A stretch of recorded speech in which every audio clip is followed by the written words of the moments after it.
உலகத்துல எவ்வளவு அழகான இடங்கள் இருக்கு. அப்படி அழகான இடத்துல தான் அதிக ஆபத்து இருக்குன்னு சொல்லுவாங்க.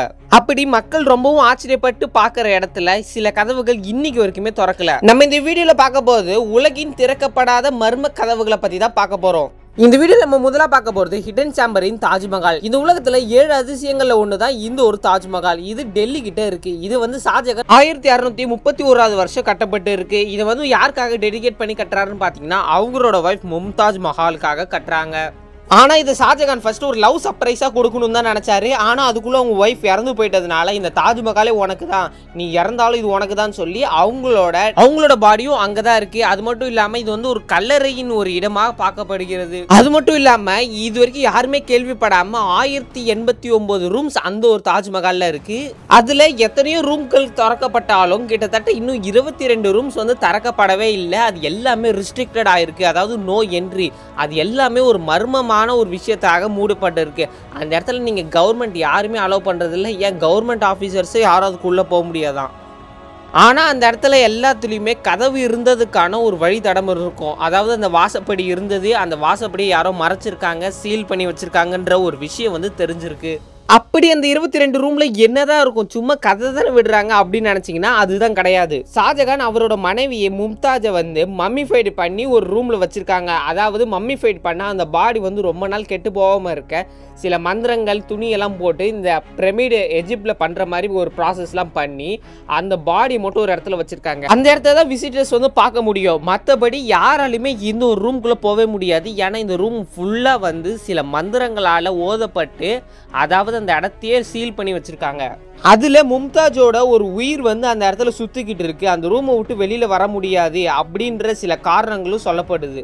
தாஜ்மஹால் கட்டின பேருக்கு சில பேர் என்ன சொல்றாங்க, தாஜ்மஹால் கட்டின பேருக்கு கிட்டத்தட்ட ஆயிரக்கணக்கான பேரோட கட்ட விரலையும் கண்ணையும் பிடுங்கினதாக சில வரலாறு இருக்கு. ஆனா இந்த 22 டோர்கள் ஏன் திறக்கப்படக்கூடாதுன்றதுக்கு எக்கச்சக்க காரணமா இருந்தாலும் முக்கியமான ஒரு காரணம், ஏதாவது இந்த கதவு ஏதாவது ஒண்ணு திறக்கப்பட்டா கூட இந்த மொத்த உலகமே அழிஞ்சு போயிடுமா. இந்த ஒரு வீடியோல நம்ம ரெண்டாவதா பார்க்க போறது பத்மநாப சுவாமி கோவில். இந்த ஒரு கோயில் எங்க லொகேட் ஆயிருக்குன்னு பாத்தீங்கன்னா கேரளால உள்ள திருவனந்தபுரத்துல தான் இந்த ஒரு கோயில் இருக்கு. மர்மங்கள் நிறைந்த ஒரு இடம் தான் இந்த ஒரு பத்மநாப சுவாமி கோயில். அப்படி என்னடா இருக்கு கோயில்ல போயிட்டு ஏதாவது மர்ம விஷயம் இருக்குமான்னு கேட்டீங்கன்னா அங்கதான் ஒரு ட்விஸ்ட். இந்த ஒரு கோயில காலங்காலமா சில வாரிசுங்க தான் பார்த்துக்கிட்டு வராங்க. அதாவது ஒரு ராயல் ஃபேமிலின்னு வாங்க. 2011ல இந்த கேரளா பத்மநாப சுவாமி கோயில் மேல ஒரு கேஸ் விழுது. இது சுப்ரீம் கோர்ட்டு தான் பார்த்துக்கிட்டு இருக்காங்க. இந்த ஒரு கேஸ் முக்கியமா ஏதோ பண பிரச்சனைக்காக தான் சொல்லி இது ஓபன் செய்யப்படுது. இந்த ஒரு கேஸ் அப்பதான் மொத்த கோயிலோட சொத்து எவ்வளவு நகை எவ்வளவு இடம் இருக்குன்றத நீங்க சப்மிட் பண்ணி ஆகணும்னு சொல்றாங்க. அப்பதான் சில விஷயங்கள் உடைக்கப்படுது.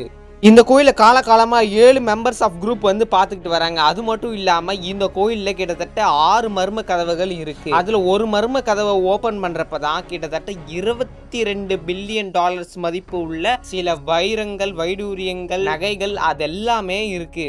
எப்படின்னா இந்த சாமி சிலை, இந்த சாமிக்கு போடுறதுக்கான நகை, அது மட்டும் இல்லாம ராஜாக்கள் போடுற காஸ்டியூம்ஸ், டைமண்ட்ஸ், எக்கச்சக்கமான தங்கங்கள், வைரங்கள், வைடூரியங்கள் சொல்லி அந்த இடம் ஃபுல்லா இருக்கு. இது எல்லாத்தையுமே ஒரே ஒரு ரூம்ல இருந்து மட்டும் எடுக்கிறாங்க.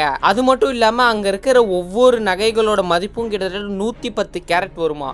அங்க இருக்கிற சிலைகள் மதிப்பு கிட்டத்தட்ட $30 மில்லியன் கிட்ட வருமா. அவ்வளவு அளவு ஒர்த்தான சில சிலைகள் அந்த இடத்துல இருக்கு.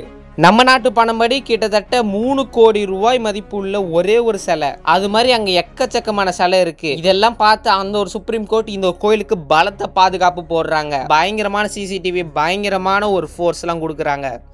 ஆனா இது எல்லாமே சேம்பர் ஏன்ற ஒரு இடத்துல மட்டும்தான். அதுவும் சேம்பர் ஏல 6 கதவுகள்ல ஒரு கதவு மட்டும் தான் திறந்துபட்டிருக்கு. ஆனா இங்க இருக்கிற முக்கியமான மர்மமே இந்த சேம்பர் பி தான்.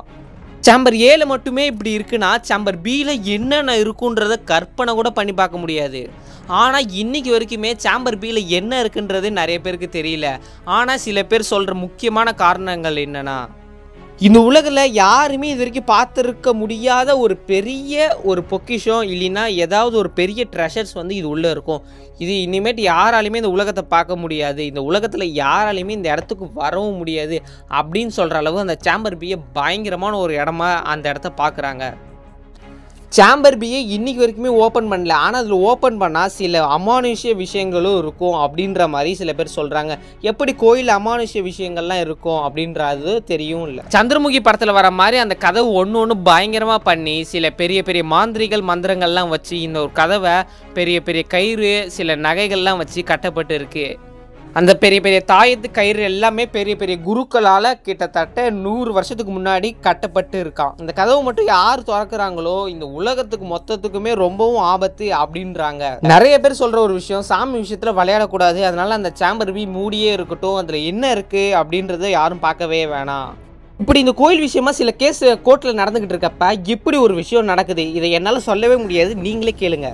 இந்தியா டுடே படி ஸ்ரீ பத்மநாப சுவாமி கோயிலில் 1 லட்சம் ரூபாய் கோடி மதிப்பிலான பொக்கிஷம் கண்டுபிடிக்கப்பட்டதாக மனு தாக்கல் செய்த முன்னாள் IPS அதிகாரி TP சுந்தரராஜன் ஞாயிற்றுக்கிழமை காலை தூக்கத்திலேயே உயிரிழந்தார். நள்ளிரவை தாண்டிய சிறிது நேரத்தில் அக்ரஹாரத்தில் பிராமணர் குடியிருப்பு அவரது இல்லத்தில் அவருக்கு மாரடைப்பு ஏற்பட்டது.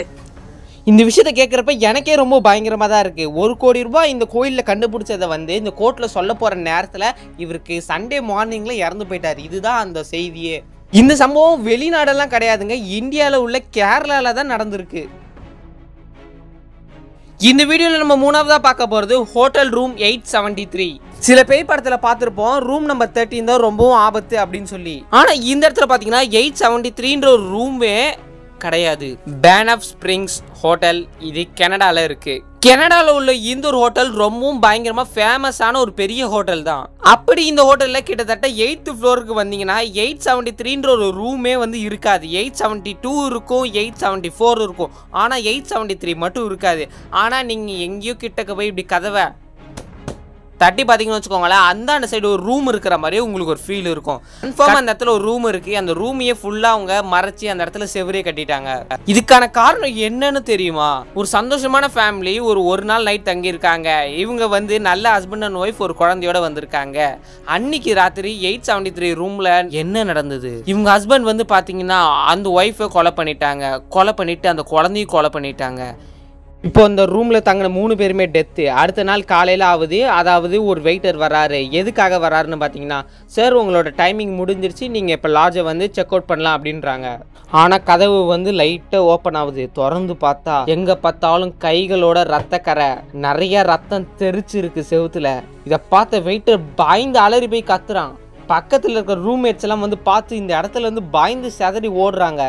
அப்புறமா போலீஸ்லாம் இன்வெஸ்டிகேஷன் பண்ணுறப்ப ஏன் இவங்க 3 பேருமே இந்த இடத்துல இங்கே இறந்து போயிருக்காங்க அப்படின்ற சில விஷயம்லாம் தோணுது. அதனால் கொஞ்ச நாள் கழித்து அந்த ஹோட்டலில் 873 ரூமே மறைச்சிடுறாங்க. இன்றைக்கி வரைக்குமே இந்த ஒரு ஹோட்டலில் பார்த்தீங்கன்னா 873ன்ற ஒரு ரூம் இருக்கவே இருக்காது. ஆனால் 872வும் 874க்கும் பக்கத்தில் அடிக்கடி இந்த மாதிரி சவுண்டு சில இதெல்லாம் கேட்குது. இந்த ரூம்லேருந்து யாரோ காப்பாற்றுங்கன்றது மாதிரிலாம் கத்துறாங்க அப்படின்னு சில பேர் சொல்லியிருக்காங்க. இந்த வீடியோவில் நம்ம அடுத்ததாக பார்க்க போகிறது ஹால் ஆஃப் ரெக்கார்ட்ஸ். நம்ம எல்லாருக்குமே எஜிப்ட் தெரிஞ்சிருக்கோம், அதுலேயும் கிசான்றது ஒன்று எல்லாருக்குமே தெரிஞ்சிருக்கும். இங்கே இருக்கிற ஒவ்வொரு கட்டமைப்பும் பார்க்க ரொம்ப வியப்பாக இருக்கும். ஏன்னா இப்போ இருக்கிற மாடர்ன் டெக்னாலஜியில் கூட அந்த மாதிரி ஒரு இடத்த கட்டவே முடியாது. சிம்பிளாக சொல்லணும்னா நம்ம மாடர்ன் டெக்னாலஜி வாயை பொழக்க வச்சது அந்த ஒரு ஏன்ஷியன்ட்டோட எஜிப்ட் மெத்தடு. இந்த கிசா பிரமிட் எஜிப்ட் இது எல்லாமே எப்படி கட்டப்பட்டு இருக்கு, இது யாரால கட்டப்பட்டு இருக்கு, இதில் எத்தனை அமைச்சர்கள் அரசர்கள் இருந்தாங்க, ராஜாக்கள் ராணிகள் பிரின்சஸ் இளவரசன் சொல்லி எக்கச்சக்கமான லாட்ஸ் ஆஃப் டீட்டெயில்ஸ் இந்த ஹால் ஆஃப் ரெக்கார்ட்ஸ் அப்படின்ற ஒரு குட்டி லைப்ரரி மாதிரி ஒரு இடத்துல தான் எல்லா டீட்டெயில்ஸுமே இருக்குது. இப்போலாம் நம்மளுக்கு சில டீட்டெயில்ஸ் வேணும்னா ஃபோன் நம்பராக டீட்டெயில் நோட் பண்ணி வச்சுக்கிறோம், இல்லைன்னா நோட்ஸ்ன்ற ஒரு ஆப்பில் நோட் பண்ணி வச்சுக்கிறோம், இல்லைன்னா வாட்ஸ்அப்பில் மெசேஜ் அனுப்புகிறோம். ஆனால் அந்த காலத்தில் இந்த மாதிரி எந்த வசதியுமே கிடையாது. அவங்க எல்லாருமே அவங்களுக்கு தெரிஞ்ச ஒரு சின்ன கையெழுத்து மூலமாக தான் எழுதி வச்சுருப்பாங்க. அது எல்லாமே கலெக்ட் பண்ணது தான் இந்த ஒரு ஹால் ஆஃப் ரெக்கார்ட்ஸ். இது எஜிப்ட் நாட்டில் உள்ள கவர்மெண்ட் கையில் கிடச்சிருக்கு. ஆனால் இன்னைக்கு வரைக்குமே அதை ரிசர்ச் கூட பண்ணாமல் பத்திரமா ஒரு இடத்துல வச்சுருக்காங்க. அது மக்கள் பார்வைக்கு கூட வைக்கல. அதில் சில புக்கை ஃபஸ்ட்டு பார்த்தோன்னே பயங்கரமான ஷாக் ஆனாங்க கவர்மெண்ட். எஜிப்டில் வாழ்ந்த மக்கள் வெறும் சாதாரண மக்கள் மட்டும் இல்லாமல் ஏலியன்ஸ், அட்டாலியன்ஸ், அதாவது வேற்று கிரகவாசி கூட இந்த ஒரு பூமிக்கு வந்திருக்காங்க. அது இந்த இடத்துல கொஞ்ச நாள் ரூல் பண்ணியிருக்காங்கன்னு சில விஷயங்கள் பார்க்குறாங்க. இதை பார்த்து அந்த கவர்மெண்ட்டுக்கு பயங்கரமான ஷாக். இதெல்லாம் பொய்யா உண்மையான்னு எனக்கு தெரியாது. இது எல்லாமே அவங்க சொன்ன விஷயத்தை தான் நான் உங்களுக்கு சொல்லியிருக்கேன். இந்த மாதிரி நிறைய வீடியோஸ் வேணும்னா மறக்காமல் இந்த வீடியோக்கு லைக் பண்ணி ஷேர் பண்ணி சப்ஸ்கிரைப் பண்ணுறேங்க. இன்னொரு வீடியோவில் பார்க்கலாம். டாட்டா.